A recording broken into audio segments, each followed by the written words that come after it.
ท่ามกลางกระแสฮือฮามันก็จะมาพร้อมกับกระแสลบๆคนผู้ที่บ่หวังดีคอยคัดห่วงมือคืนนี้มีฮอดคอมเมนต์ว่าหมาบ่แดกคำนี้มันออกจากปากผู้รักผู้ใหญ่ออกมาได้จังใดครอบครัวศรีวิไลฟังแล้วก็ถือว่าหับบ่ได้อีหลีทักทายสบายดี FC แฟนคลับของน้องธิดาลาวมดสู่ผู้สู่คนบ่ว่าจะเป็นคนไทยคนลาวบ่ว่าจะเป็นต่างชาติบ่ว่าจะอยู่ต่างแดนเนาะไผที่เป็น FC แฟนคลับต้องขอทักทายสบายดีมดทุกคนกันแล้วกันคลิปนี้ค่อยจะนำเสนออีกมุมมองหนึ่งเนาะช่วงนี้เฮาก็เห็นน้องธิดาลาวมีการมีงานมีเวทีให้ขึ้นแสดงตลอดเนาะสำหรับโตมุมมองของพวกเฮาผู้ที่เป็น FC ติดตามพอผู้ติดตามบ้านศรีวิไลติดตามโตน้องธิดาลาวพวกเฮาก็จะบอกว่าโอ้ช่วงนี้น้องธิดาลาวกระแสดีช่วงนี้น้องธิดาลาวกระแสมาแฮงมีการมีงานมีเจ้าภาพเจ้าการเจ้างานใส่เกือบทุกมื้อเกือบทุกวันอันนี้คือมุมมองของพวกเฮาที่พวกเฮาเห็นและพวกเฮาคิดแบบนี้แต่ว่าท่ามกลางกระแสฮือฮาที่พวกเฮาพากันกดไลค์กดแชร์ที่พวกเฮากำลังพากันผลักดันมันก็จะมีอีกกลุ่มหนึ่งท่านผู้ชม มันก็จะมีอีกกลุ่มหนึ่งอีกคนจำนวนหนึ่งที่กระเจ้าคิดต่างที่กระเจ้าคิดส่วนเลนคิดแปลกแวกแนวบ่ลงรอยกับพวกเฮาบ่ลงรอยกับพวกเฮาที่คอยจะมากัดก่อนที่คอยจะมาเตะสกัดขาบ้านศรีวิไลโดยเฉพาะจะมาเตะสกัดขาน้องธิดาลาวบ่ให้มีชื่อเสียงโด่งดังบ่ให้เดินก้าวหน้าอยากเตะธิดาลาวให้จมดินมันก็เลยมี คอมเมนต์หลายคอมเมนต์หลายคนซึ่งพอผู้แม่เพิ่งรวบรวมมาเมื่อคืนนี้แล้วมีฮอด14คอมเมนต์มีฮอด14คนที่เข้ามาเสือกที่เข้ามาซองในไล่สดคอนเสิร์ตมื้อคืนนี้ FC เป็นห้อยเป็นพันอยู่ทางออนไลน์แล้วกับ FC เป็นร้อยอยู่ทางด้านหน้าเวที ขออภัยพากันเต้นพากันฟ้อนพากันย้อนใส่สำเนียงเสียงห้องน้องธิดาลาวแต่มันดันมีคอมเมนต์ที่บ่เพิ่งประสงค์พอผู้แม่เพิ่งฟังแล้วกะบ่มวนหู FC แฟนคลับหลายคนฟังแล้วก็คือว่าบ่แม่นบ่คักบางคนถึงขั้นจะแซดเข้าไปด่าจะเข้าไปตอบโต้ยังดีที่พอผู้แม่เพิ่งเห็นแล้วก็พากันบล็อกพากันลบมันออกไปพากันบล็อกมันทิ่มแล้วคอมเมนต์เหล่านั้นมันบั่นทอนจิตใจคือแนวใดค่อยจะเล่าสู่ฟังเนาะ พอผู้ว่านี่มีบางคอมเมนต์ว่าวงนี่น่ะวงหมาบ่แดกค่ายหมาบ่แดกบ่มีอีหยังดีเลย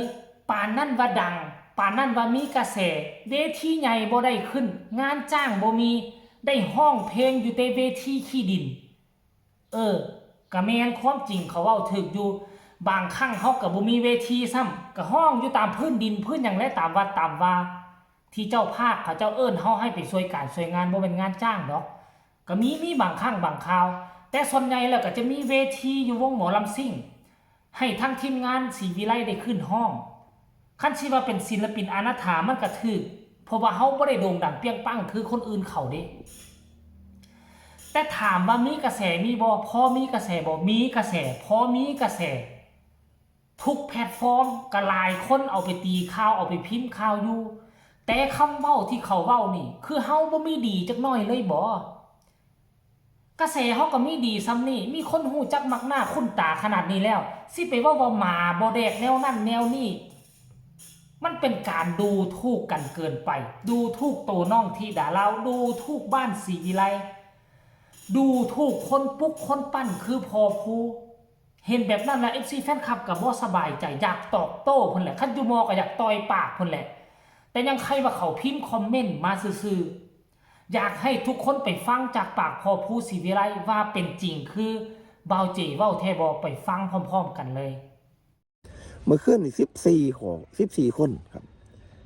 14คนที่นับได้เมื่อคืนครับที่แบบว่าเขามาแบบก่อกวนตั้งใจเลยแต่ละคำพูดนะครับบางคนบอกว่าขออนุญาตพี่น้องขออนุญาตหมาไม่แดกเลยค่ายนี้ก็มีนะ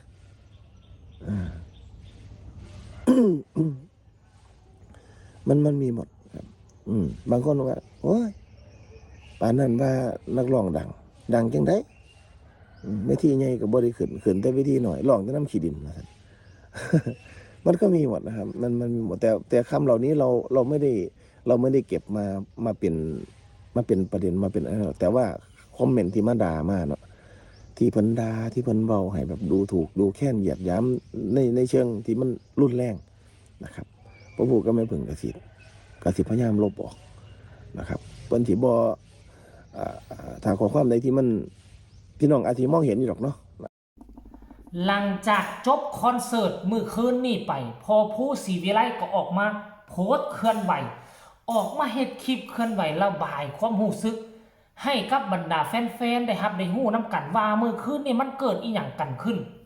หลายคนก็คงจะเห็นคอมเมนต์เหล่านั้นและอีกหลายคนที่ยังบ่เห็นและยังบ่ฮู้โดยเฉพาะ FC แฟนคลับอยู่ทางฝั่งลาวพอผู้ศรีวิไลก็เลยเฮ็ดคลิปออกมาเคลื่อนไหว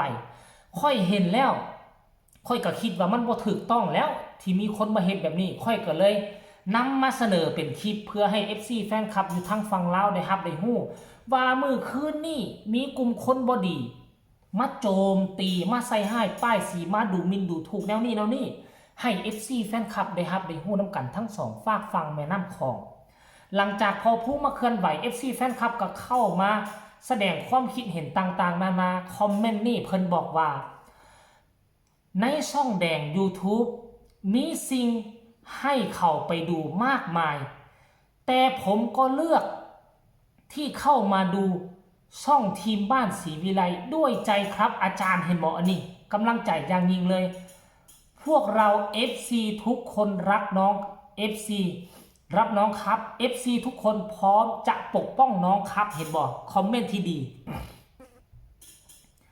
คนมันจิตใจป่วยครับอาจารย์ผู้สร้างเขาเทาะวาสันเดบ้านหลังเล็กแต่อบอุ่นเหลือเกินแฮชแท็ก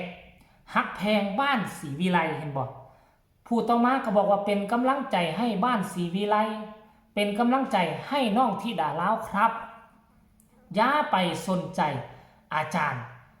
คนให้กำลังใจมีเยอะเป็นร้อยเป็นพันแมน